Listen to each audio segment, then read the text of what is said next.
Karume na umuhimu wa nyinyi kupata ushuhuda toka kwa watu ambao wamekutwa na madhila na madhara mbalimbali siku ya jana. Wakati nasikiliza masimulizi ya viongozi na wanachama wenzangu, masimulizi ya Noeli, ya Pendo, ya Ali, ya Shabani, ya Ngoto na wengine, nilijihisi kwamba sistahili kusimulia kilichonikuta, kwa sababu wenzangu wamepata madhara makubwa sana ya kimwili, na mimi nimesimama natembea bila kuchechemea. Lakini kwa sababu toka jana usiku kumekuwa na wenye shauku ya kutaka kujua na mimi nini kilinisibu, nitakisemea kwa muktasari sana. Jana wakati naelekea mahakamani majira ya saa 2:31 asubuhi, nikiwa nimemaliza tu kuzungumza kwa simu na makamu mwenyekiti Mheshimiwa Saidi Mzee na naibu katibu mkuu Zanzibar Mheshimiwa Ali, wote kwa upande wa Zanzibar, wakinieleza kwamba tayari wamekushafika maeneo ya karibu na Kisutu na wamezuia kuingia, nikawa nimewaeleza kwamba na mimi niko njiani na karibia kufika, kwa naomba mnisubiri ili tuweze kufanya utaratibu wa pamoja wa kuingia mahakamani. Kwa hiyo saa 2:31 nilikuwa maeneo ya Jangwani pale. Magari yalikuwa yamezuiwa, foleni ilikuwa kali, lakini nikaja kugundua baadaye kwamba magari yalizuiwa kwa sababu inawezekana, kwa kuwa nilikuwa natembea na gari ambayo ilikuwa ina nembo za chama, inawezekana toka nikiwa Magomeni ilikishaonekana kwamba naelekea uelekeo huo. Kwa magari yalizuiwa ili polisi wapate wasaa wa kushuka kutoka kwenye magari yao bila kuruhusu foleni kwenda, pengine ningepita, washuke kwa miguu wateremke mpaka eneo la Jangwani, ambapo ndo wakakuta gari nilipokuepo. Na mimi nilichukulia kwamba si hali, kwa wakati huo niliona si hali tete sana. Kwa kiongozi wa polisi ambaye baadaye nikaja kubaini kwamba ni OCD wa Kariakoo, alipogonga kioo na kuniambia fungua, nikafungua kioo ili nisikilize kuna nini. Akaniambia fungua mlango. Kwa kuwa sikuwa wakati huo nahisi kwamba hali ni tete, pamoja na kuona askari, sikudhani kwamba askari wa Tanzania wanaweza kufanya vitendo vya kuvunjaji wa sheria vya kumzuia mwananchi kupita kwenye barabara kwa ajili ya kwenda mjini. Na hata kama ingekuwa wanajua kabisa naenda mahakamani, sikutarajia kama wangefanya uhalifu wa kunizuia kwenda mahakamani kabla hata sijafika mahakamani. Kwa nikafungua mlango. Nilipofungua mlango sasa zikaanza kutumika nguvu za kunishusha kutoka kwenye gari. Mimi nikashuka. Niliposhuka tu moja kwa moja ikatoka amri kwamba apelekwe kwenye gari. Kwa nikaanza kusukumwa. Pembeni kuna mabasi yamepaki ya mwendo kasi, watu wako pale, kasukumwa kwa nguvu sana.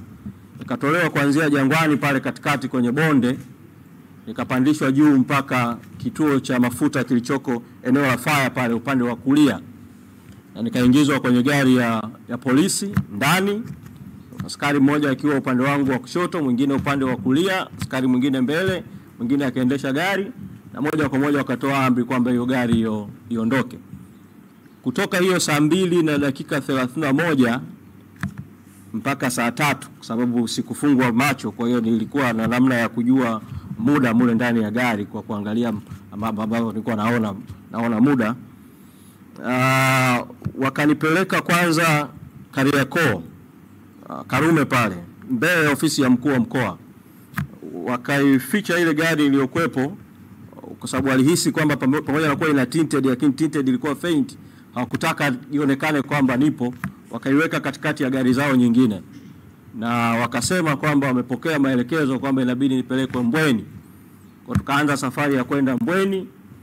Tulipofika Magomeni, wakasema huyu akienda Mbweni atakuwa anajulikana huko Mbweni, itakuwa rahisi kujulikana. Kwa nikasikia wanasema sasa tumpeleke Mbagala ambapo hataweza kufahamika kirahisi. Kwa gari kageuzwa, wakaelekea tena wakarudi Karume. Walipofika Karume wakapaki gari, akapigiwa simu mtu ambaye baadaye nikamfahamu kwamba alipokuja kwamba ni OC CID Msimbazi, anaitwa Bernard. Walipofika pale wakasogea pembeni, wakaongea tena kwa simu, alafu baadaye wakaja wakasema kwamba wamepewa maelekezo kuwa nipelekwe kituo cha polisi Oysterbay. Kwa safari ikageuka sasa ya kwenda kituo cha polisi Oysterbay. Walipofika kituo cha polisi Oysterbay, walipoingia pale getini, badala ya kwenda kushoto counter kwa ajili ya kwenda kwenye mahali ambapo ndipo watuhumiwa au wananchi wanakwenda kupata huduma, wakazunguka upande wa kulia, wakaenda mahali kabisa kwenye parking, mahali pa pembeni kabisa, wakaipaki ile gari, na mpaka tunafika maeneo ya Moroko. Kabla ya kufika kituo cha polisi Oysterbay ilikuwa saa 3 asubuhi.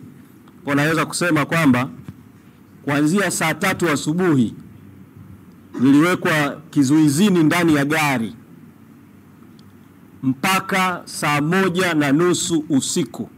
Kuanzia saa 3 asubuhi mpaka saa 1:30 usiku. Kwa ni tukio ambalo na tafsiri tu ni kwamba polisi waliniteka na kuniweka kizuizini ndani ya gari muda wote huo mpaka saa 1:30 usiku. Na wakati wananichukua hawakunieleza nimefanya kosa gani, na hata nilipowauliza hawakunieleza nimefanya kosa gani. Saa 1:30 usiku nikamwambia kama ni kunishikilia kwa ajili ya kwenda mahakama ya Kisutu, kwa vyote vile huu muda saizi hakuna mahakama Kisutu. Kwa ni ama mniachie au mnipeleke mnifungulie mashtaka mnayoamini kwamba nimeyatenda. Tukawa na bishani kwa muda mpaka baadaye hitimisho likawa kwamba nipelekwe kufunguliwa mashtaka. Na kwa mara ya kwanza sasa hiyo saa 1:30 usiku ndio nikapandishwa kituo cha polisi Oysterbay juu sasa kwa kupitia mlango mwingine, na nikaanza kuandikishwa maelezo.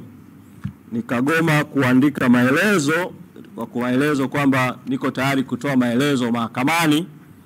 Kwa hiyo wakaandika tuhuma wanaonituhumu.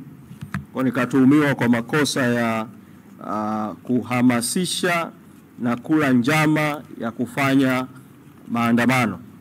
Wakaandika tu maelezo yangu ya msingi kwa maana ya umri na majina na vitu vya msingi, na kwamba nitatoa maelezo mahakamani, na baada ya hapo wakaniachia kwamba niondoke.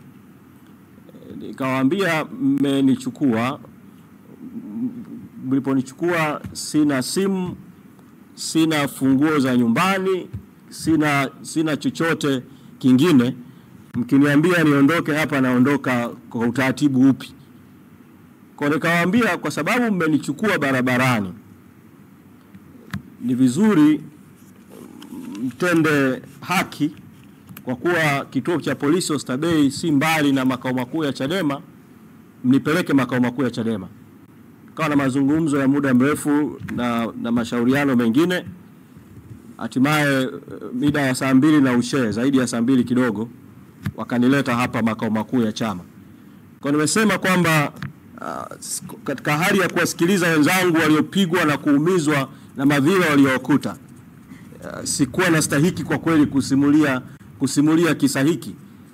Lakini kisa hiki kinatoa kielelezo cha kwamba kumbe polisi wa Tanzania wana tabia ya kuteka watu na kutowapeleka kwenye vituo vya polisi na kuweka kizuizini kwa njia nyingine wanazozijua wao. hali ambayo sasa inatoa mianya. Wakipata maelekezo ya kwamba mtu apotezwe, mtu apotee, ni rahisi katika mazingira hayo ambapo mtu hajulikani yuko wapi, kuanzia asubuhi mpaka usiku, kupotezwa milele au kupotezwa kwa muda mrefu. Kwa ni hali ambayo inastahili kukemewa, inastahili kupingwa, inastahili kuchukuliwa hatua kwa uzito mkubwa, kwa sababu inaacha mianya ya hatua nyingine za kihalifu. Kwa hiyo nataka kusema hayo machache kuhusu yaliyonikuta, lakini nataka kuzungumza kidogo tu kwa sababu msemaji wetu wa mwisho ni mwenyekiti wa chama. Atazungumza makamu mwenyekiti wa chama ambaye sasa kwa kuwa mwenyekiti yuko ndani anakaimu majukumu. Kwa kuwa atazungumza kwa niaba yetu wote msimamo kwa ujumla, mimi niseme machache tu katika hatua hii. La kwanza, kuna tukio limetokea jana vile vile ambalo si la kupuuzwa na ni vizuri likachukuliwa kwa uzito mkubwa. Jana zilitoka taarifa kwamba kuna mtu ameuawa.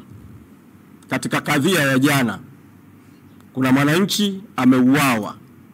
Hili ni jambo zito, na jambo hili linapata uzito wa kutakiwa hatua kuchukuliwa, kwa sababu jana hiyo jeshi la polisi wakati inatoa taarifa ya kukamatwa kwa viongozi wa Chadema, kwanza likatoa taarifa ya uongo ya kutaja orodha ya viongozi wachache tu ndio waliokamatwa.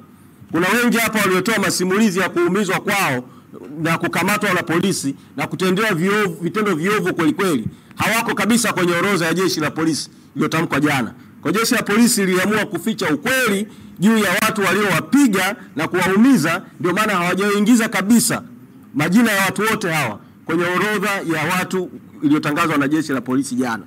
Lakini katika taarifa hiyo ya jeshi la polisi wametaja kwamba wameokota mwili wa mtu mwanaume Coco Beach. Sasa ile taarifa ya polisi inaacha maswali makubwa mawili ambayo yanaleta viashiria kwamba kuna uwezekano mkubwa jana kuna mtu ameuawa. Moja, taarifa ya jeshi la polisi inaeleza utetezi in advance wa jeshi la polisi kwamba huyu mtu aliyeokotwa alikuwa na POP.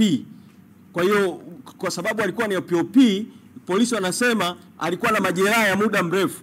Kwa hiyo ni kama wanataka kujikosha kwamba ule mwili uliookotwa wao hawahusiki nao kwa sababu unahusu majeraha ya muda mrefu. Hii taarifa inaacha maswali given maelezo ya Kirita ambaye ametoa ushuhuda hapa kwamba jana aliteswa na alikuwa afanyiwe vitendo viovu sana, alafu akapelekwa Coco Beach. Kama kuna mtu jana alipelekwa Coco Beach akiwa hai, hii inaacha maswali kwamba inawezekana vile vile circumstantial huyo marehemu aliyeokotwa Coco Beach jana ana uhusiano na tukio la jana. Pili, circumstantial, jeshi la polisi katika taarifa yake inasema kwamba mtu ameokotwa Coco Beach, ila linasema halijampeleka mochwari ya Mwananyamala kwa sababu mochwari imejaa. Waka drive all the way, wakaacha Muhimbili ambao ni hospitali kubwa zaidi, wakaenda kupeleka kwenye hospitali ya jeshi la polisi Kilwa Road, kwenye hospitali ya jeshi la polisi huo mwili. Hiyo inaleta maswali vile vile kwamba kupeleka mwili kwenye hospitali ya jeshi la polisi, mwili ambao umepatikana katika hali ya utata kama huo, inaleta maswali ya ziada. Mimi nina uzoefu kwenye tukio la mauaji ya Ali Kibao. Kulikuwa na mvutano mkubwa, polisi wakitaka mwili upelekwe hospitali ya Kilwa Road ambapo wanaweza kuwa na control ya uchunguzi wa mwili na mambo mengine kama hayo. Kwa sababu hiyo, nitumie fursa hii kutaka Tume ya Haki za Binadamu na Utawala Bora na vyombo vinavyohusika na haki na vyombo vinavyohusika na uchunguzi wa vifo vyenye utata kuchunguza kuhusiana na madai ya uwepo wa tukio la mtu kuuawa siku ya jana. Mambo mawili tu ya mwisho. Matukio haya kwa pattern yake, pamoja na kuwa mzigo wote wa lawama unaliendea jeshi la polisi, kwa sababu jeshi la polisi na vyombo vyake ndilo ambalo lilikuwa mstari wa mbele siku ya jana kwenye kamata, kwenye vipigo, kwenye matukio yote. Lakini ukiyatazama kiundani matukio ya jana, kwa vyovyote vile hayakufanywa kwa amri na mamlaka ya jeshi la polisi peke yake. Pattern ya matukio ya jana na ya jana yake, kuanzia namna ambavyo kesi ilitoka katika kuendeshwa kwenye mahakama ya kawaida mpaka kwenda kwenye mahakama ya mtandao, pattern ya matukio ya kamata na vipigo inaonyesha kuna ushiriki wa idara ya usalama wa taifa, inaonyesha kuna ushiriki wa serikali moja kwa moja. Kwa ni waombe wa Tanzania, chuki, hasira, uchungu juu ya haya yote ambayo tumetendewa na wananchi wametendewa na umma umetendewa, hasira zote hizi na chuki zote na uchungu na hatua mbalimbali zielekezwe dhidi ya serikali nzima inayoongozwa na Rais Samia Suluhu Hassan.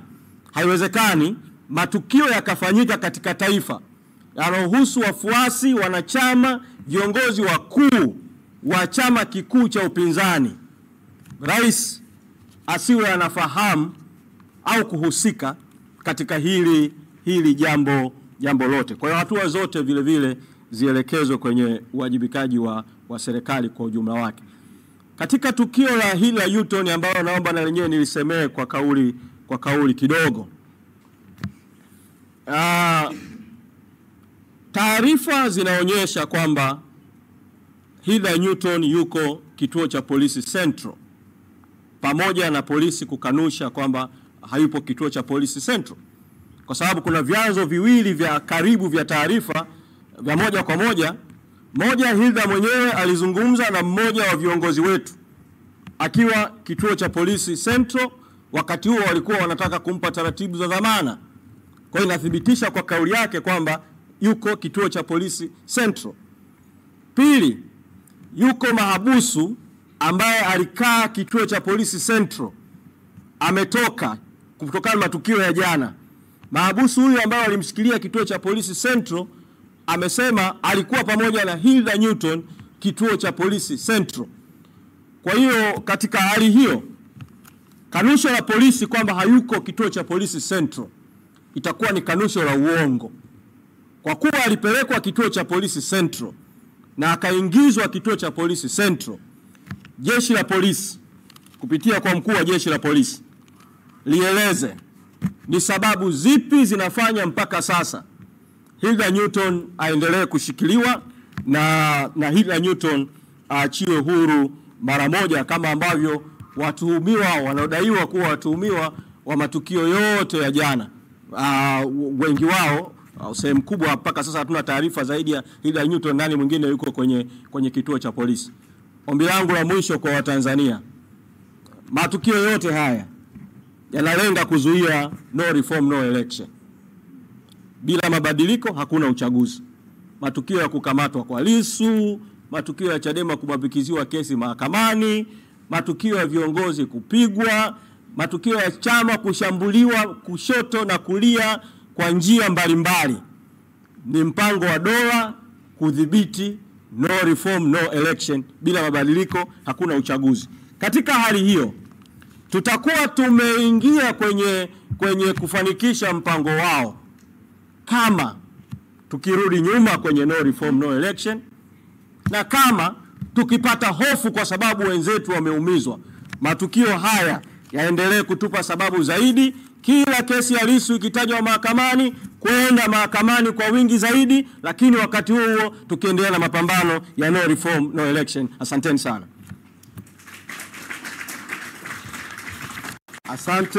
Asante sana Katibu Mkuu kwa simulizi hilo. Ninaomba nirekebishe Kiswahili.